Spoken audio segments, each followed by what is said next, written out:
corporate host Stacey Michelle, and tonight we are celebrating the 2022 UNCF Mayor's Mass Ball happening here at the Westin in Charlotte.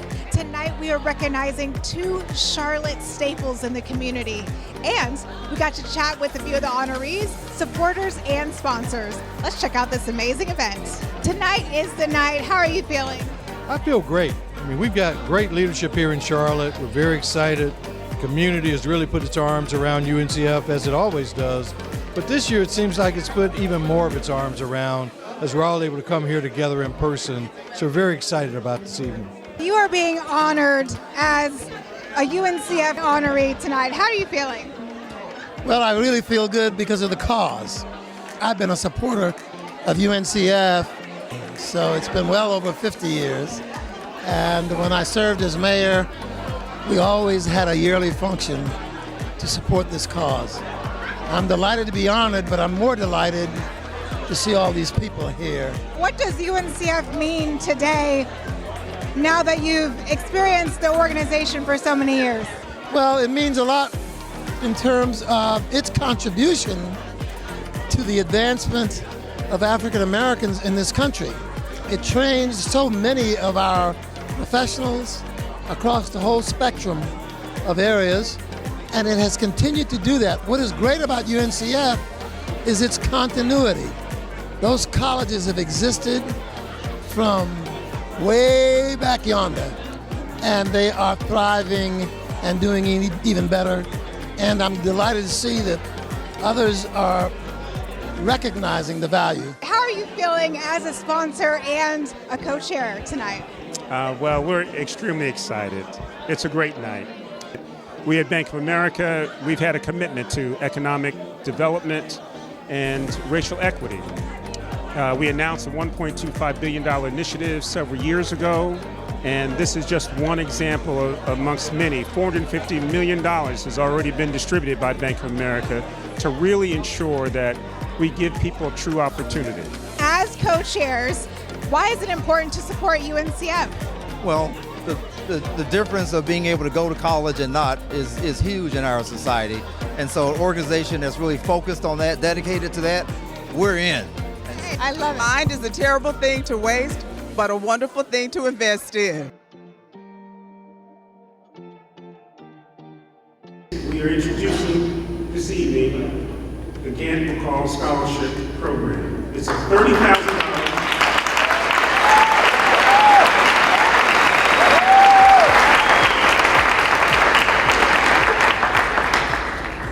It's a $30,000 scholarship to a student from Charlotte Mecklenburg Schools because of their commitment to this community. Thank you for being here tonight. There is no better use of our time than to support this wonderful effort. God bless you.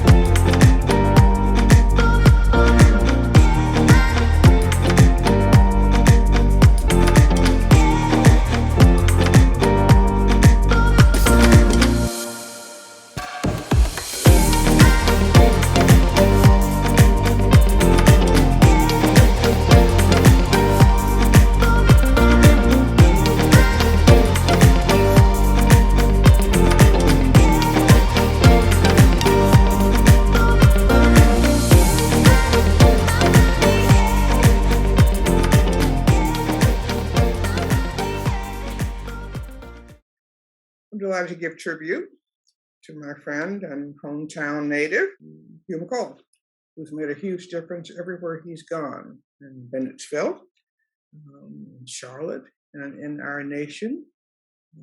I wish I were there in person tonight to celebrate him and his great life and his great contribution to our nation. The Negro College Fund is something I'm very proud of. I went to Spelman College, the United Negro College Fund member, and I'm very grateful that these institutions are maintaining their strength because of the investment of leaders like you and others, and seeing that their funding continues strongly, because the natives of these colleges have made a huge difference in our nation. So I applaud the fact that the Negro College Fund is recognizing him tonight, and I wish I were there in person to do it. You continue to stand for the right values. You continue to understand the importance of investing in young people and in communities where you are. And I'm pleased that you continue to try to make sure that every young person gets the kind of education they're going to need to contribute and give back to the nation and to the world. So I applaud you. I'm glad I know you. I'm glad that we grew up near each other in our hometown. I'm very proud of the public library that you also helped make possible. But just thank you for being you. And I look forward to reconnecting with you very soon. Hi, my name is Anisha Sanawar, and I'm from Nepal. I'm 19 years old, and I'm a rising sophomore at UNCG. Me and my family came into the United States in the year of 2010 in search of better lifestyle for me and my siblings. The experience has been hard. There's ups and downs, but we're adjusting to this American life.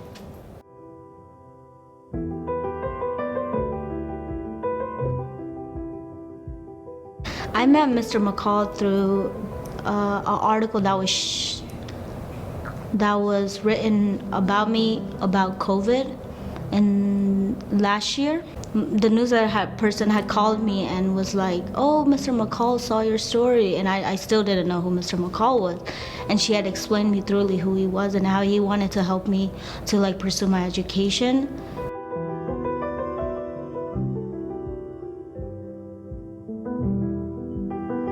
And I was just so amazed of seeing that he wanted to help me achieve my goals in life.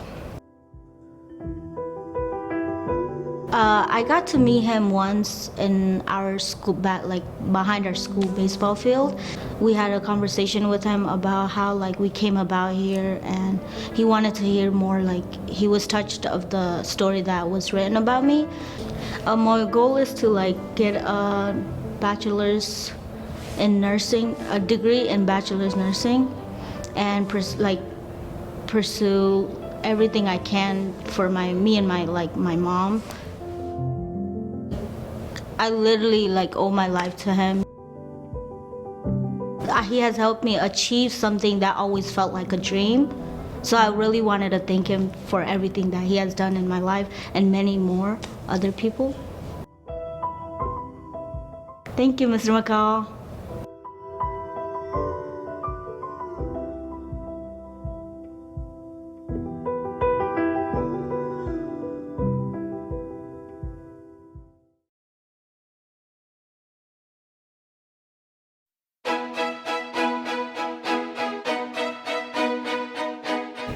Two men of the same generation, born and raised in South Carolina, find themselves pursuing careers in North Carolina at roughly the same time.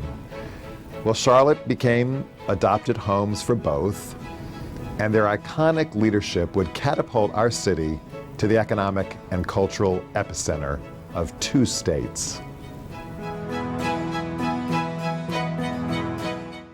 Each in their own right, and at other times as well-suited collaborators, they led our city to heights only they could imagine because the rest of us had neither the dreams nor the visions. Their ambitions for us were greater than our ambitions for ourselves, and universal higher education has always been at the center of those ambitions.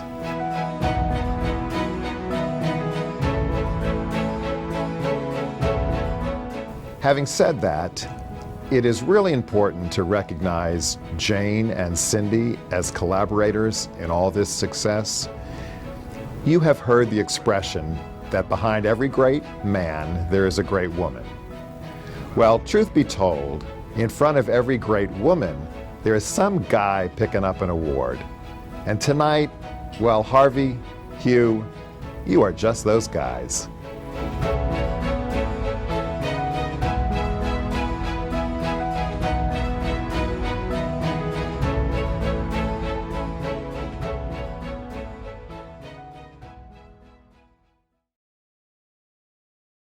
Well, I think first of him as a friend and neighbor.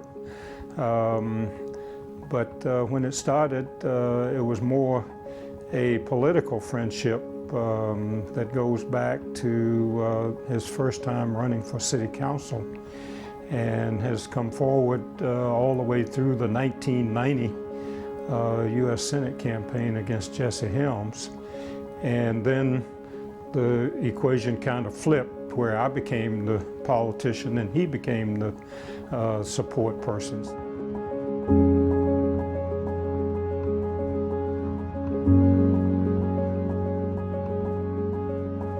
In terms of balancing the city's growth, I don't think there's anybody who has been more influential, and that has been an important ingredient of why Charlotte has been so successful, in my opinion.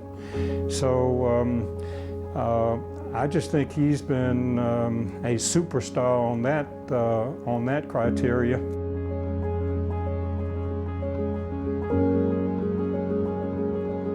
Well, you know, we started out early battling it out on the tennis court, and as we've gotten older, now we spend a lot of time battling it out on the golf course.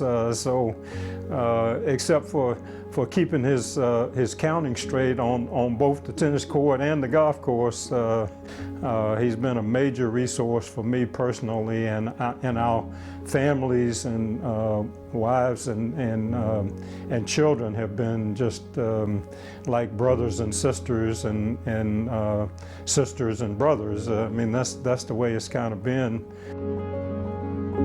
I just think when the history of Charlotte is written, its development history, preservation of historic properties in Charlotte, and the development of Charlotte, Harvey Gantt will be right at the center of it. Well, my connection to the Gants and the McCalls go back a long way, so I want to end by certainly congratulating both the Gants and the McCalls on this prestigious award.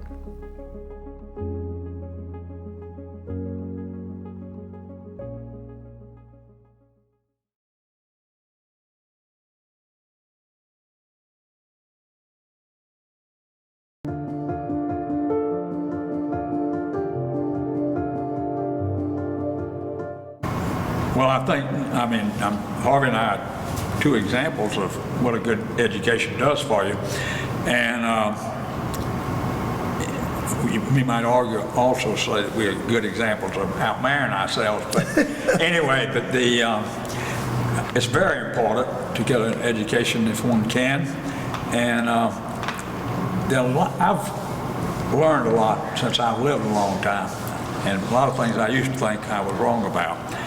And I think one of the things that the historical black colleges and universities do is provide an environment in which a child can get educated and grow up without the pressures of social issues pressing in on them. And I don't think I realized that really for 30 or 40, 50 years, but now I do realize that. And I think it's real important for a young person. And so that's another reason that this effort to help young people get to school is important, is to allow them to grow up, mature in a safe and pleasant environment. I believe that it is important. Education is important.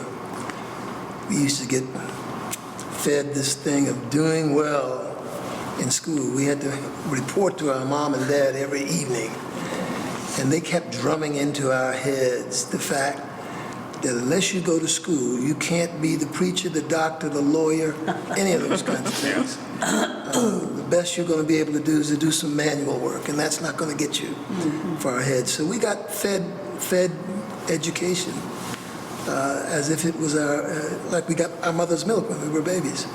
And so going to college was never an option in our household. And of course, back in those days, before integration, the schools that we looked at were, as my wife said, Fisk, and Tuskegee and A&T and North Carolina Central and schools like that. Those were the logical places to go, and he was so right about that. We chose those environments because getting an education at a higher level is tough enough on its own, and you need to be in as stress-free an environment as you can because you need to concentrate on your studies. So all of our children, every kid that we run into, even if you don't go to college, you got to do something to make yourself useful to the economy living in. And so we got fed it like we got our mother's milk. Education was important. I do remember when he's talking about education, one of our sons was mouthing off and carrying on about, Hugh said, just put his in a ditch with a shovel and he'll decide he wants an education. So one summer, that's what he did down at Myrtle Beach in the heat. And at Coastal Carolina, he helped build a brick wall and shoveled and did. And of course, he changed his mind. Well, year in and year out, as I was growing up, I saw clear examples of how education served the community I lived in Charleston.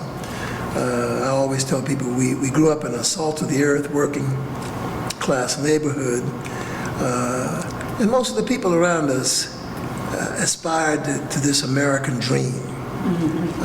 They wanted to push their kids. All of them didn't go to college.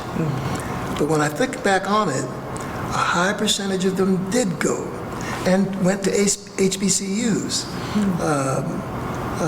And the difference in their lives,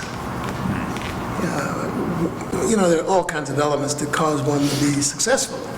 But one of the most successful aspect of their life is they got more education, they got better jobs, they got a chance to participate in the economy and building families and buying homes, notwithstanding some of the practices that people were engaged in back there to keep us from that kind of thing.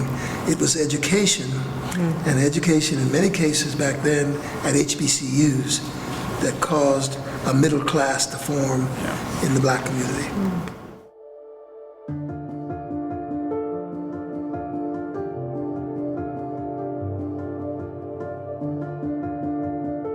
First of all, I frankly don't remember when we actually first met face to face. I don't think he can either. No. And the reason for that is I was beginning to start an architectural firm. And that was back in 1971. I had lived in Charlotte earlier. Cindy and I moved from Clemson to Charlotte, but I was so concentrated on being an architect that I didn't waver in looking around our community. I guess I knew I remembered who the mayor was, and maybe a few business leaders you'd occasionally read in the paper. But when I came back and formed the firm in 1971, I was looking around for some money. Yeah. Some money to form the firm. Jeff Huberman and I were going to do it. He found, his father lived in Florida, he found some money down there that he could put up. But my parents couldn't afford that, and I said, I'll look around and see if I can find a bank that will have enough faith. I wrote a long letter about my career, and I gave that letter to a fellow by the name of Philip Berry. He was an African American that was in this big old white bank, I thought. And I went to him and I said, Phil, I need some help. I want to start an architectural firm here. And of course, he had to get used to that idea because there were no black architectural firms anywhere around. And he said, look, I think I can help you. And he took my letter, and I don't want to say magically, but I think it got to a certain guy, or at least if it didn't get to Hugh, he was dropping names. But he said, the people above me approved this loan. That's how I got started. That's how I got started in Bank of America. Back then, North Carolina National Bank funded me on nothing but my hopes and dreams. And I think this guy had something to do with it. Eventually, we ultimately met because he became the star, the guy who was going to become the chairman of the bank, following Tom Stores and some of the other folks. Well, I don't know about that, but I saw the thing that the first time that sticks in my mind was when Ben Tyson was running for something for like the state house. Yeah. And we went to a political meeting down at the hotel that is down there in Second Ward. Yes. And we got in, I've been drinking, and we got into a discussion, and I remember we were talking about race and whatever was going on at the time, I can't remember. And we had a very aggressive conversation with each other, but came away liking, or at least knowing we had met somebody we might do something with. And after that, Harvey and I ended up doing a lot together and sort of morphed into this friendship that morphed. I don't know if that's the right word, but that's okay. We just eventually, we were trying to accomplish the same thing, which was build this city. That's right. He was mayor, and he became mayor at the very same time I became chief executive officer of the bank, the same year, I believe, 83. And it was sort of a marriage made in heaven, because he knew how to build a city and design it, and he was in charge for the city. And I was thinking about this morning, our current mayor is going through a lot of grief because she's trying to do something good. Harvey was trying to do some things good to dress up our city, and he was taking a lot of heat from the newspapers about spending this fortune of maybe $90,000 or $30,000 or $15,000 maybe, I don't know, some crazy number. Nothing, in other words, just to put a place for people that were trying to catch the bus to get out of the rain, the shelter. You remember that? So anyway, we ended up doing a lot of things together, and he built the city, and together we built the city, is the way I look at it. And we were just fortunate in Charlotte to get Harvey Gantt. That was really the truth. And we still are fortunate. That's a mutual feeling. We were fortunate to have Hugh McCall.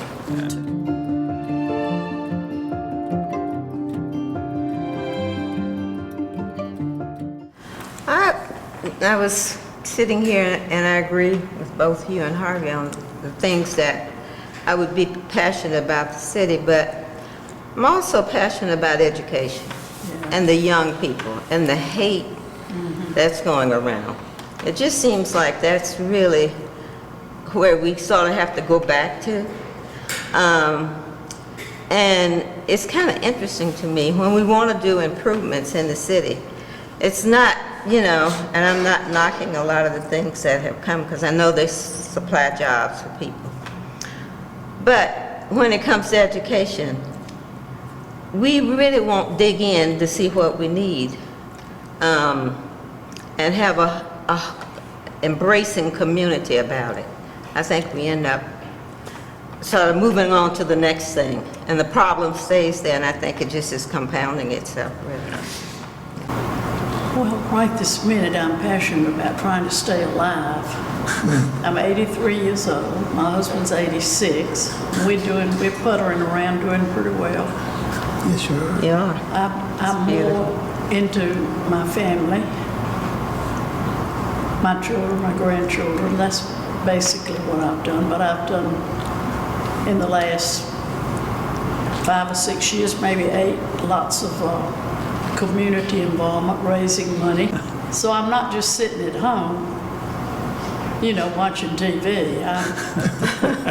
We never thought you were, Jim. Yeah. I don't play tennis anymore. I've tried to take up bridge.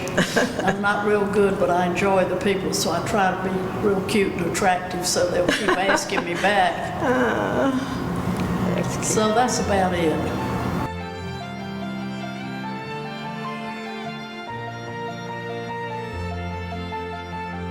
I don't know how to answer that question, I don't know what I'd do differently. I really don't. You know, what I did worked. The only thing I probably would say is I would worry less. Oh, yeah. And pray more. You worry more the older you get. Oh, my gosh. It is true, you know. It's true. Your children are your children, no matter what age they are. It is so true. Worry about You worry, but I think now you're like, what good did it do? I need to pray more.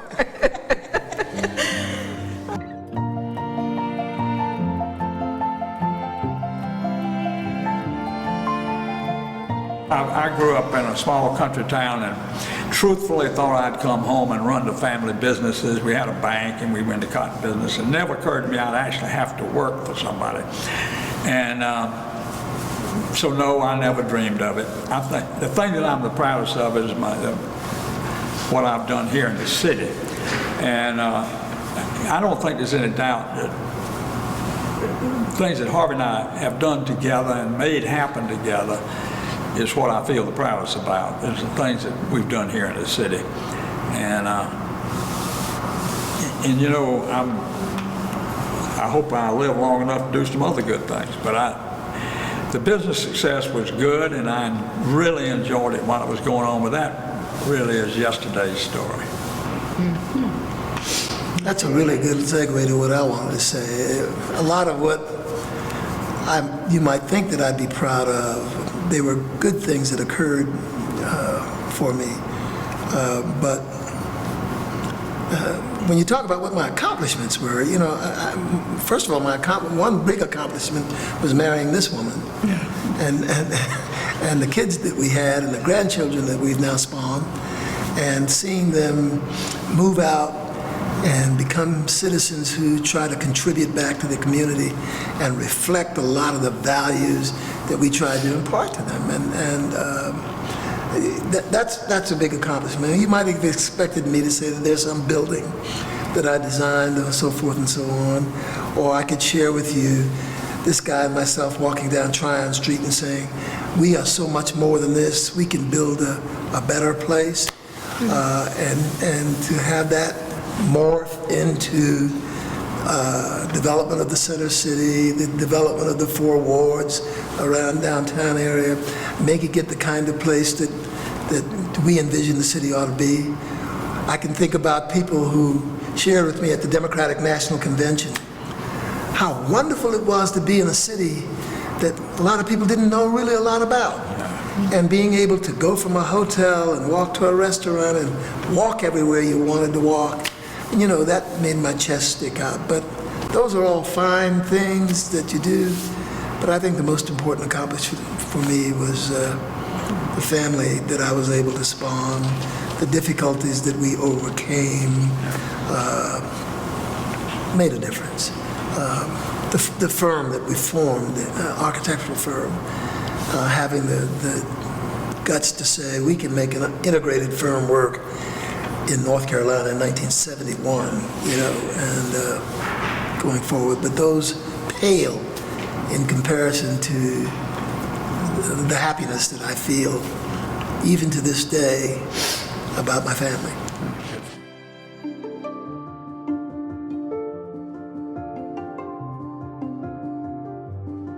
Thank you, UNCF.